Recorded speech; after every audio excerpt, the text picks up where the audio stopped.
Halo teman-teman, kembali lagi di channel Hadiah Auto. Ini adalah BYD Atto 3. Jadi banyak juga yang tahu pasti BYD ini adalah brand asal dari Cina yang belum lama masuk ke Indonesia, baru 2 atau 3 bulan yang lalu masuk. Dan ada 3 line up yang mereka bawa ke Indonesia, yaitu BYD Dolphin, jadi lebih kecil ukurannya dia. Ada Atto 3 ini, dia ukurannya medium size SUV gitu. Dan juga ada BYD Seal, nah itu mobil yang kencang sekali. Nah dalam video ini aku dapat kesempatan untuk tes lengkap BYD Atto 3 ini. Kita akan bahas mulai dari kenyamanannya, kecanggihannya, keiritannya, semua kita akan bahas dalam video ini. Simak videonya.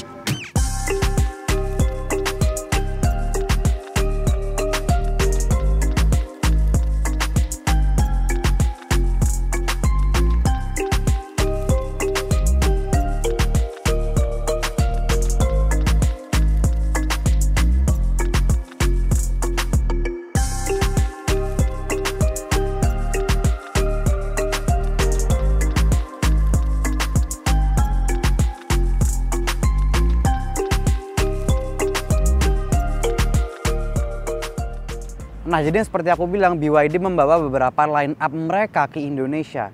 Ada Dolphin, ada Atto 3 ini, sama ada Seal. Dan harganya pun juga dari semua itu sangat menarik sekali. Kalau yang Atto 3 yang di sebelahku ini harganya dia 530 juta rupiah. Sedangkan yang BYD Seal itu dia harganya di kisaran 619 juta sampai dengan 719 juta. Dan yang menakjubkan dari mobil itu adalah dengan harga 719 juta, teman-teman bisa mendapatkan mobil yang sangat kencang.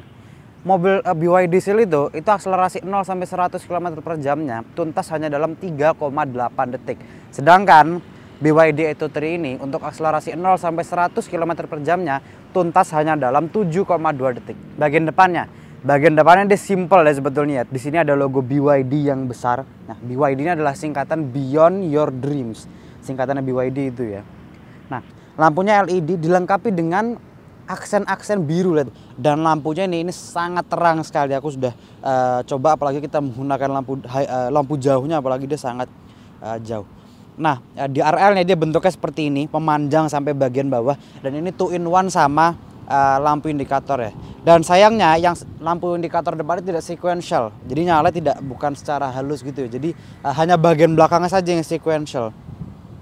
Di bawah tidak ada grill, hanya ada lubang di sini ya, grill kecil ini. Ini untuk mendinginkan motor listrik ataupun baterainya. Nah, mobil ini sudah dilengkapi dengan ADAS atau Advanced Driver Assistance System. Jadi yang berarti mobil ini sudah bisa menyetir sendiri. Mobil ini sudah dilengkapi dengan fitur semi autonomous. Jadi di depan sini ada radar, di atas pun juga ada kamera yang digabung. Mobil ini bisa menggunakan fitur adaptive cruise control, dilengkapi lagi dengan fitur lane keeping assist. Dan fiturnya masih banyak lagi yang nanti akan aku jelaskan juga. Nah, jadi ada 2 jenis kunci yang dikasih ke kita pada saat kita membeli mobil ini. Ada kunci biasa yang bisa kita kantongin.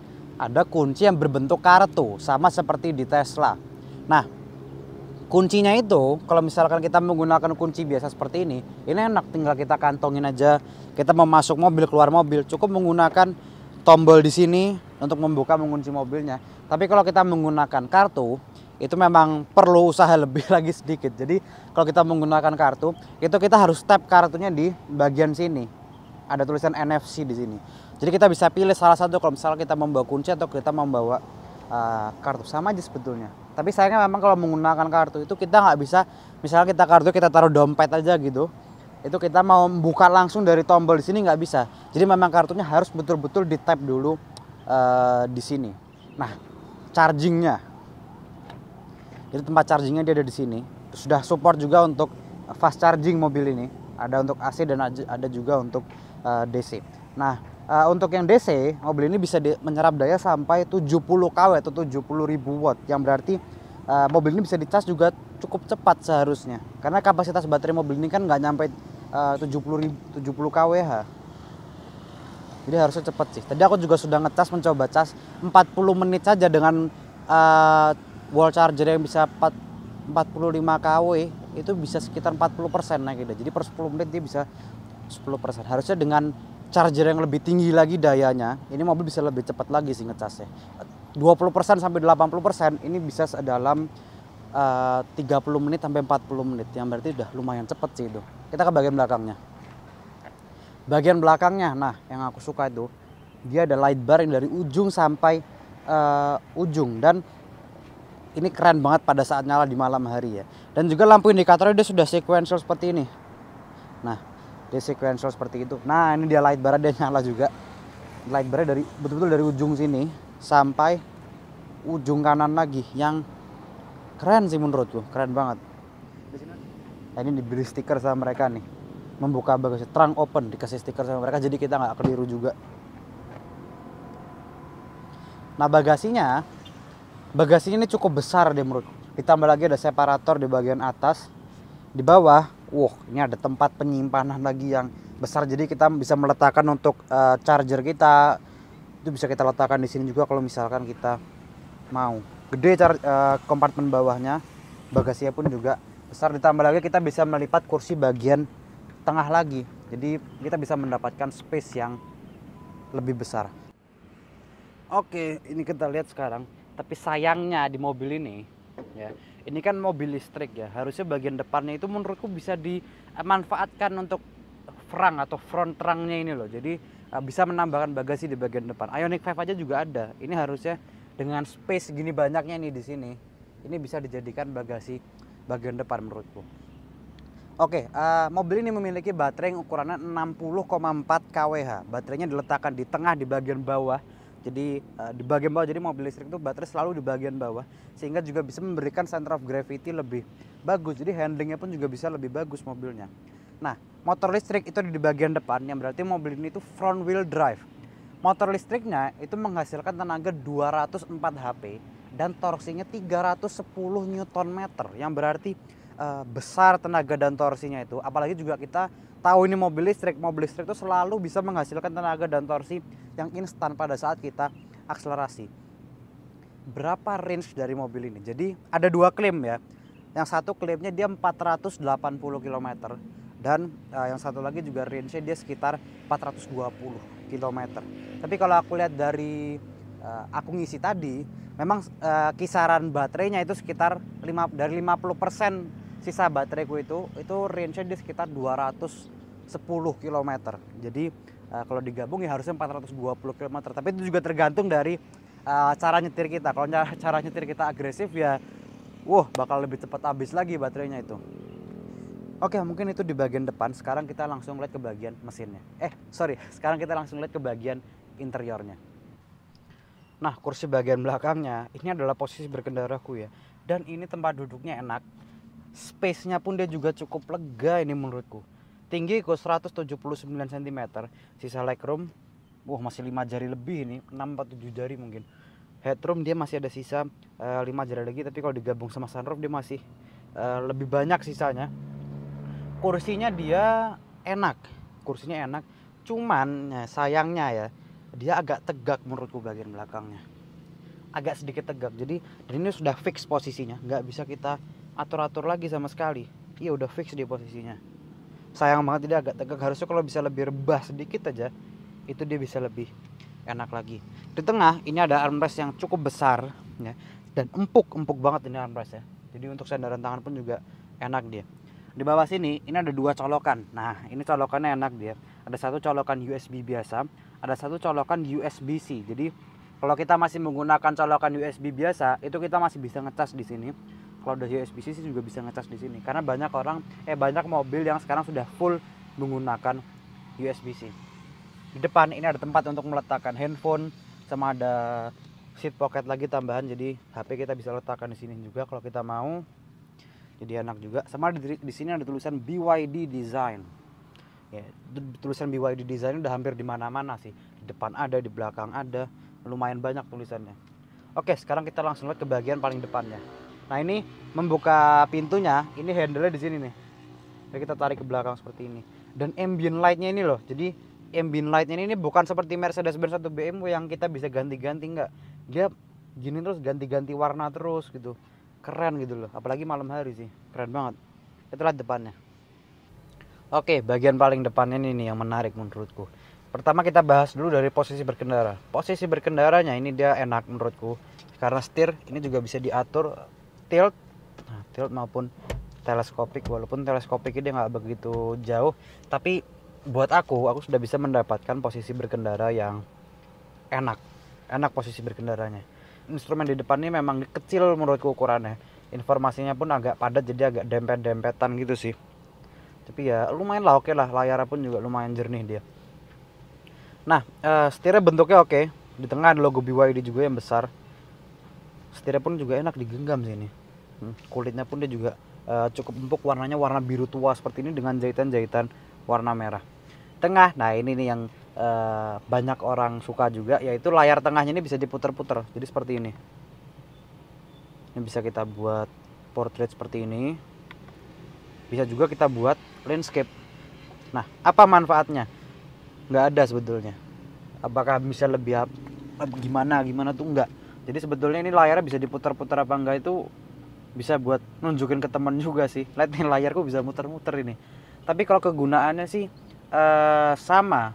Tapi kalau aku sih lebih suka dibuat landscape seperti ini sih. Kenapa? Yang pertama dia kelihatan lebih lebar gitu ya. Jadi nggak dempet-dempetan gitu tulisan-tulisannya semua atau ikon-ikonnya. Terus yang kedua, dia tidak menghalangi pandangan ke depan juga. Karena nih kalau aku buat seperti ini, nah ini agak mengganggu pandanganku ke bagian depan. Jadi bukan ke depan gue, tapi agak ke bagian tengah ini agak kehalang sama head unit ini yang dibuat portrait. Jadi enakan dia dibuat landscape lebar gitu. Terus mobil ini sudah dilengkapi dengan Bluetooth, sudah dilengkapi juga dengan navigasi dan lainnya. Android Auto sudah ada, tapi belum ada Apple CarPlay. Jadi sayang banget, harusnya bisa tambah satu lagi aja, tambah Apple CarPlay itu bisa kepake banget sih Apple CarPlay pasti. Nah, interiornya ini desainnya aku suka ya dia ya. Enak aja gitu untuk dilihat desain interior. Campuran warna putih, warna biru tua, warna abu-abu seperti ini. Terus warna merah nih jahitan-jahitan di bagian kursinya ini nih. Yang keren aja untuk dilihat gitu loh. Bagus banget dalamnya ini nih. Di bagian tengah sini ada beberapa tombol. Di bagian kirinya ada untuk sensor parkir, ada untuk mengaktifkan dan menonaktifkan blind spot assist, sama ada untuk auto hold kalau misalkan kita mau mengaktifkan dari sini.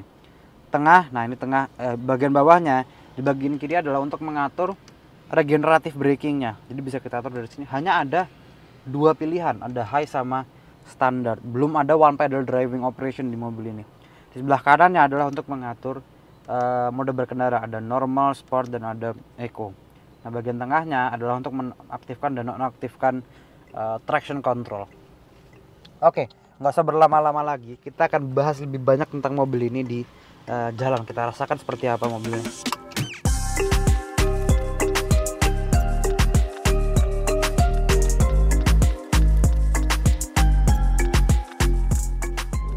Oke, jadi memang ya BYD Atto 3 ini setelah memakai beberapa hari mobil ini mobil listrik yang enak menurutku.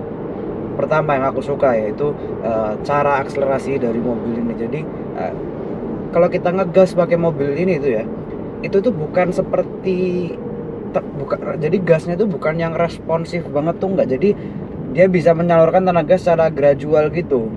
Jadi kalau kita gas gini agak dalam sedikit, wah tuh jadi dia menyalurkan tenaganya tuh pelan-pelan gitu. Jadi bukan yang nyentak banget itu, enggak. Kalau di mode eco kita gas seperti ini, nah itu ada delay tapi sedikit banget. Nah, ada delay sedikit banget.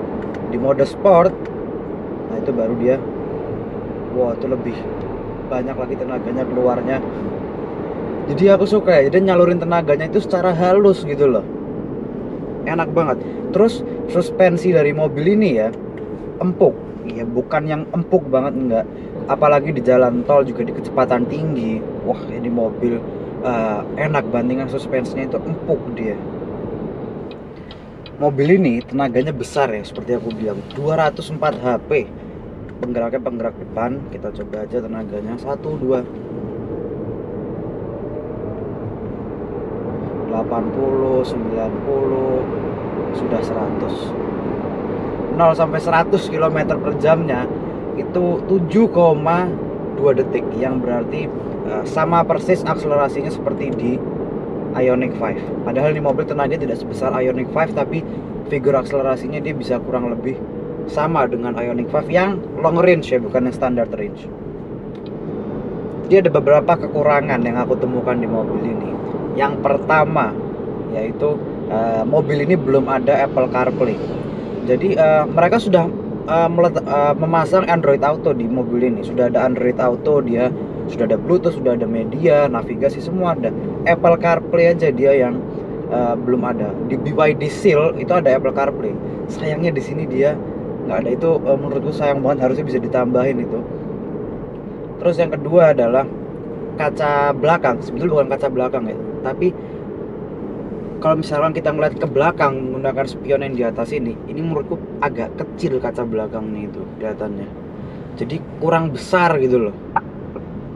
Harusnya bisa, ini karena juga kehalang sama headrest di bagian belakang kanan sama kiri. Headrest kanan sama belakang kiri itu dia besar juga, jadi agak kehalang. Jadi view-nya itu cuma di tengah aja gitu, dan itu nggak begitu besar menurutku.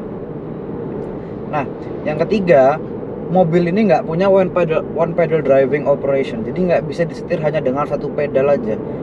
Di mobil listrik lain aja sudah ada. Di Neta V, harganya 200 jutaan, itu sudah ada one pedal driving. Di sini belum ada. Oh, jadi one pedal driving itu kita bisa menyetir mobil ini itu hanya dengan satu pedal aja. Jadi tidak menggunakan rem sama sekali. Jadi kalau misalkan kita aktifkan itu, kita jalan gitu ya, terus kita lepas gasnya, dia akan mengerem secara otomatis, secara perlahan-lahan sesuai dengan cara kita melepas gasnya. Dia akan bisa mengerem sampai berhenti, kita jalan lagi, dia berhenti lagi tanpa kita perlu menginjak rem. Dan regeneratif braking pun juga hanya ada dua ini ya, ada high. Nah, ini regeneratif brakingnya enak juga dia, sama ada normal. Yang keempat yaitu instrumen ini yang kecil menurutku, kecil banget, layarnya itu kecil, jadi informasinya itu agak terlalu padat gitu, terlalu deket-deketan semua. Harusnya bisa dibuat sedikit lebih besar. Ini terlalu banyak bezelnya, jadi samping-sampingnya ini, frame-nya ini terlalu besar. Ini harusnya bisa dibuat lebih besar lagi layarnya menurutku. Terus yang terakhir ya, dia tidak ada animasi apa-apa pada saat pindah mau ke mode sport, mau ke mode eco. Jadi betul-betul ya biasa aja gitu loh, hanya tulisan aja kalau ganti-ganti, nggak ada yang berubah sama sekali. Ini kan sudah full digital. Mungkin juga karena instrumennya ini yang terlalu kecil, tapi harusnya bisa lah ya dibuat lebih besar ini, jadi lebih keren sih harusnya kalau misalkan lebih besar. Mungkin itu aja sih kekurangan dari BYD Atto 3. Mobil ini memang harganya dia 530 juta. Harganya memang dia cukup tinggi, 530 juta itu. Tapi kalau memang dari awal kita dengar harganya, memang kita merasa harganya itu cukup tinggi. 530 juta itu bukan murah ya, itu mahal juga. Tapi dari yang aku rasakan gitu ya, selama beberapa hari ini, itu berasa ini mobil memang enak. Enaknya bukan hanya dari segi kenyamanan suspensi, itu bukan ya, tapi interiornya dia enak untuk dilihat. Ini nih paduan warna interiornya itu aku suka banget. Jadi warna biru, ada dashboardnya dia warna biru, bawahnya dia warna putih, kursinya dia warna putih, campur ada jahitan-jahitan warna merah, sama sampingnya itu warna biru. Jadi nuansa interiornya itu bagus banget, aku suka. Terus layarnya ini dia juga besar banget di bagian tengah, dan ya bisa muter-muter ini juga sih. Yang setelah dilihat memang hanya bisa muter-muter, tapi nggak ada manfaatnya juga, hanya cuma muter-muter doang. Jadi interiornya itu bagus gitu loh, keren, futuristis gitu loh. Terus bagian luarnya pun juga bagus, dia aku suka, keren sih ini. Jadi untuk harga 500 juta memang kita bisa mendapatkan banyak sekali. Tapi harus diingat juga, ini mobil kan masih CBU, jadi masih impor dari luar negeri. Jadi harganya mungkin juga wajar masih tinggi. Mungkin kalau sudah BYD sudah ada pabrik di sini, itu mungkin harga bisa turun banget mungkin. Jadi bisa lebih terjangkau lagi mobilnya. Nah, bagaimana menurutku mobil ini secara keseluruhan? Yang pertama, ini mobil yang enak, suspensinya dia empuk, desainnya pun dia juga keren, bagian luar pun juga bagus untuk dilihat menurutku. Keren ini mobil, enak juga untuk sehari-hari. Harganya dia 530 juta. Jadi kalau misalkan kita punya budget 500 juta, kita ingin mendapatkan mobil listrik yang bagus, yang keren, yang enak, ini bisa menjadi salah satu pilihan juga. Kalau kita pengen yang lebih terjangkau lagi dari BYD ya, brand BYD, itu ada BYD Dolphin yang di bawahnya ini. Harganya dia 400 sampai 500 juta. Kalau kita pengen yang di atasnya ini, itu ada BYD Seal. Harganya di 619 juta sampai 719 juta. Karena ada dua tipe, ada yang performance sama yang satu lagi yang varian paling kencengnya itu. Enak ini mobil. Nah, oke teman-teman, terima kasih telah menonton reviewku. Jangan lupa di like, share, komen, dan subscribe. Dan nantikan video-video berikutnya. Dan juga terima kasih banyak BYD Indonesia yang sudah meminjamkan aku unit ini selama beberapa hari untuk direview. Sampai jumpa.